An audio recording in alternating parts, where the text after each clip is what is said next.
For any viewers that don't know, they essentially run a bunker fuel now, which is like known as the bottom of the distillate column, which is like the dirtiest fuel, but it's also very energy intensive and it's also very cheap because there's nowhere else they can go with it. So these ships have been burning bunker fuel, which is a very energy dense fuel, but is also very, very dirty.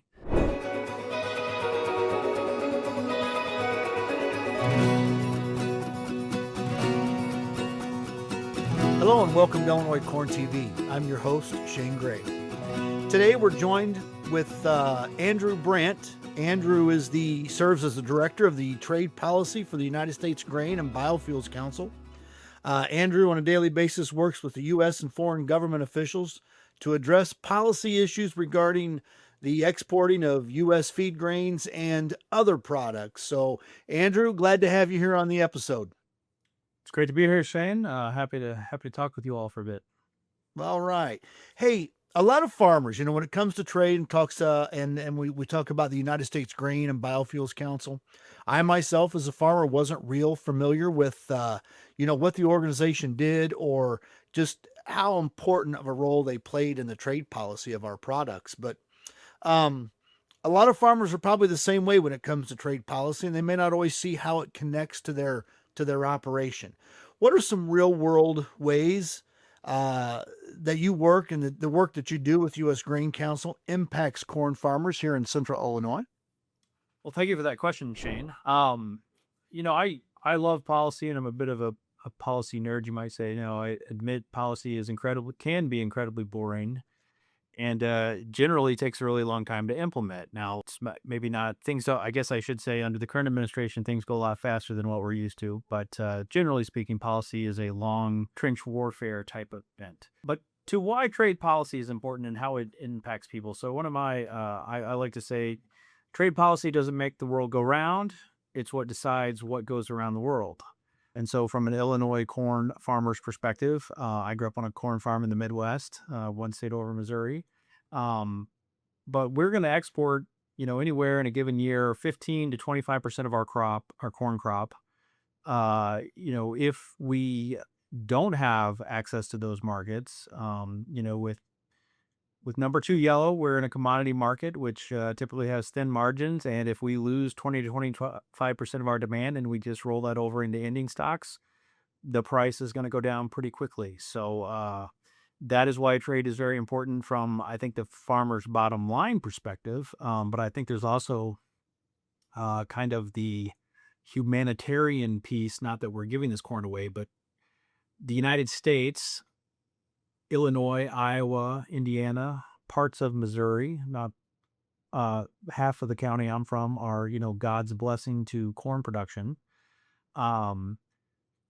We need to move this corn around to places of the world that need it to feed their livestock so they can have access to protein like we've become used to here in the United States. And so, I think that is another piece of why this is very, very important. Obviously, we want farmers to be profitable and be able to make a living for themselves and their family.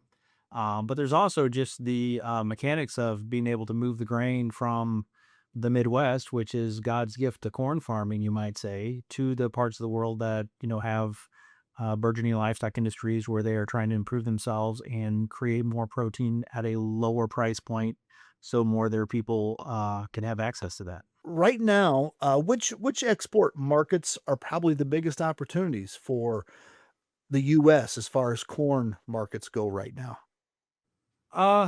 That's another great question, and it kind of depends. I mean, a lot of people, we look at the world map and we say, where are the people? Well, there's two countries with 1 billion people, China and India. And India, actually, by a lot of accounts, overtook China as the world's most populous country a year and a half to 2 years ago.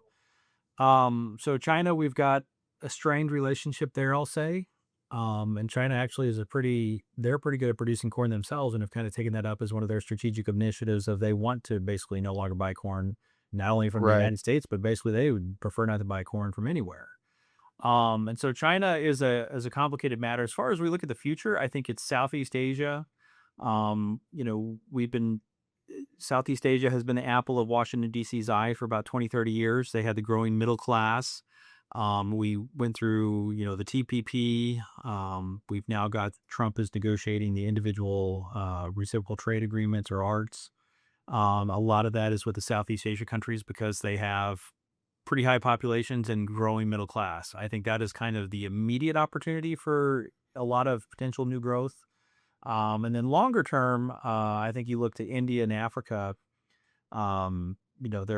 There are lots of challenges there in India with some of their policies, and they're typically a fairly protectionist country, well known for that. And then Africa has the population growth. There's just additional hurdles there, the infrastructure, the roads, the rails to move the grain once you unload it, financing issues. So I think Africa is the long term opportunity, but it comes with a plethora of problems that need solutions yet. Before I think hopefully we'll start to see some grain going to Africa. I just don't think it's going to be an immediate game changer as some people might think it will be if they just look at the population growth rates over the next decade. Right. Well, and the markets, it seem like in the past traditionally have been about maybe feeding the world, whereas now some of our grain markets have become really about fueling the world. So I Yep. didn't know, what your perspective is as far as, are you seeing much more of the export markets now and maybe in the future more about a fuel versus a food? Certainly, I think, I believe we set it, well, actually, last year we set all time records for corn and ethanol exports. Um, I do think increasingly we are seeing interest in ethanol usage. That can be a combination of wanting a diversity of energy supplies to wanting cleaner burning fuels in some of these mega cities. Ethanol replaced MTBE here to create cleaner burning fuel. It is the oxygen in it, and a lot of everybody talks about the RFS, but the alternative to not having ethanol is you have to go back to MTBE, which is a carcinogen. So there's kind of that dual environmental approach as well as the economic diversity of energy sources, and it's good for jobs in rural America as well as some of these other countries. They see the success. So we have certainly seen a lot of increase in interest in ethanol. Our exports have been going up, and I could say here at the Grains Council, this is not my team, but I have kind of a companion. There's the ethanol team. They are, as far as our staffing and where our money's going to hire staff to promote a product. Ethanol has been it the last 2 or 3 years, and Yes. will And continue to you know, be. exactly. And with the interest in Illinois, obviously here in the United States, we just recently passed it through the House. Clearly, got over one hurdle, and there's still few there that we have to continue to get over. But how, when it comes to ethanol in existing markets or even export markets here, there was a lot of talk, in the past here about sustainable aviation fuel, and it seems like that has even been, I don't want to say replaced, but definitely has, maybe seems like it's taken a backseat to maybe maritime ethanol use. And what are your thoughts on that as far as export markets go? I would kind of agree with your sentiment there. I mean, 2 years ago it was SAF, SAF, SAF, and I, Right. I think I don't think SAF people have given up on it. I do think with the new administration there could be some policy incentives that might get rearranged a little bit. Um, but the marine, you're exactly right. The marine fuel, which is for the big cargo ships, whether they're the tankers exporting I guess natural gas or oil, or the container ships or the bulk dries carrying coal and corn and soybeans.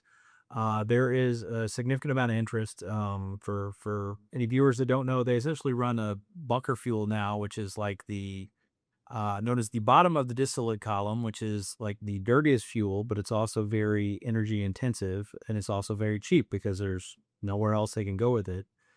So these ships have been burning bunker fuel, which is a very energy dense fuel, but is also very, very dirty. Uh, Right. and so as some of these shipping companies or some of these countries pass regulations and want to just, have a better environmental footprint, certainly ethanol and greener fuels are being looked at by these companies. There's a lot of potential there too. I'm not an expert on this, but I heard the number the other day on like how much fuel is potentially could be, and it was an incredible amount of fuel. Yeah. Um, I would agree. And, I remember, well, it wasn't too long ago, the United States Grain and Biofuels Council had a trip to Panama, and I was fortunate enough to go along with that. and learn a little bit about just the number of gallons that these ships carry in order to go from one place to the next was incredible. Like millions of gallons to do this, and that's when I first learned about the bunker fuel, how it was kind of a dirty fuel, kind of a bottom of the barrel type of stuff, and that ethanol could really maybe clean that up, like in maybe just in the ports, or if anything, going through canals, maybe out in the sea, maybe still burn bunker. But I thought, man, what a great potential opportunity here for a trade with that. Yeah, I agree. And that's, one of the things at the Grains and Biofuels Council, we have to go around and ask for our funding every year from our states we're Checkoff funded. And so, as far as what your Checkoff dollars are doing in developing new markets, those are the types of things our ethanol team does to, hopefully find new markets that are not only a win economically for our farmers, but also a win environmentally, sustainability for the whole world. What do you feel as far as trade goes? What's the biggest long term threat that U.S. grain biofuels sees as far as competitiveness? I think, the rise of Brazil, I think probably a lot of farmers have learned the word Brazil. A lot of farmers I know now know Safrinha, which is the second crop, which is their massive corn crop that's been coming on. I think, we have a rising global population, so we have kind of all-time record demand. But we have seen from Brazil and Argentina, and I respectfully refer to them as kind of our frenemies because in one way, it's they're farmers like us. They have a lot of the same problems, regulations, biotech adoption, things like that. On the other hand, they are a very worthy competitor in these global markets. The increase in production in Brazil is really when you start to look at the numbers. I feel like I was in college. I graduated college in '06, and so like back then we knew about Brazil, and everybody had said, go down to the Mato Grosso and, you can develop 1,000 acres and it's really cheap. But then but good luck getting it to market. The grain can't get to market. And I feel like we heard that for 10, 15 years. And you still hear some people, well, they can't get it to market. All I'm saying is it's kind of like Jurassic Park. Life finds a way. Brazilian grain is finding its way onto the world market because it shows up in the data. And so they are already a formidable competitor, and they're going to continue to be a formidable competitor with the amount of land they can still bring into production. Now, that kind of gets to a lot of philosophical discussions of, their safety net versus ours, and are they cutting down the Amazon to develop these lands? There's a lot of debate to be had there. All fair. But I could tell you the amount of grain they're putting on the market certainly is impacting us. What's something that you wish farmers knew about how their checkoff and trade organizations help open global doors? Um, I think the value, and I grew up in agriculture. I've seen checkoffs. I started paying the checkoff when I sold my 4-H hogs for the first time. Right. Um, I think the thing that I would stress the most about why the checkoff's important, and I don't really do the research side here. We do some, economic studies, but we're not on the funding some chemist to come up with a new formula for something. I don't get to do any of that. So I'm basically see the checkoff from the market development side. I think if we look at, the Grains Council, we have 10 offices around the world. I have had the privilege to probably visit about half of those now. The relationship that our local office people and the footprint we can create to then open doors, I think is immensely important to farmers. And it doesn't happen, Congress decides to pass out money. They say, we're going to send farmers a bridge payment and it hits your account 2 months, 3 months, 4 months later, whatever it is. It's right there. I can see it. The checkoff is kind of more like a long-term, market development. So I think one of my favorite stories to tell when people ask me about India is I use the China example. So Kerry Sifrith, our VP, who's my boss, he told me one day, he's like, we opened that office in China, I believe it was 1983, we didn't ship our first corn to China until 1993, which was the Great Flood year when we had high corn prices. And that was only about 1 year, 1.5 years of sales there as, the world was grappling with the loss of production. And then it was basically until 2000 when we really started to get corn in there consistently to China. And so that was 17, 18 years of lead time to kind of officially develop that market for U.S. exports. And so, some people, that wasn't worth it. I think it probably was. Right. It takes a long time, and those relationships, in farmer terms, I describe it as kind of like, we know we're very loyal to our paint. Some of these countries we go into and compete, and they've been used to corn from a certain part of the world. It's kind of like trying to get them to switch. It's equivalent to getting some of these buyers to try. It's equivalent of a farmer switching paint colors.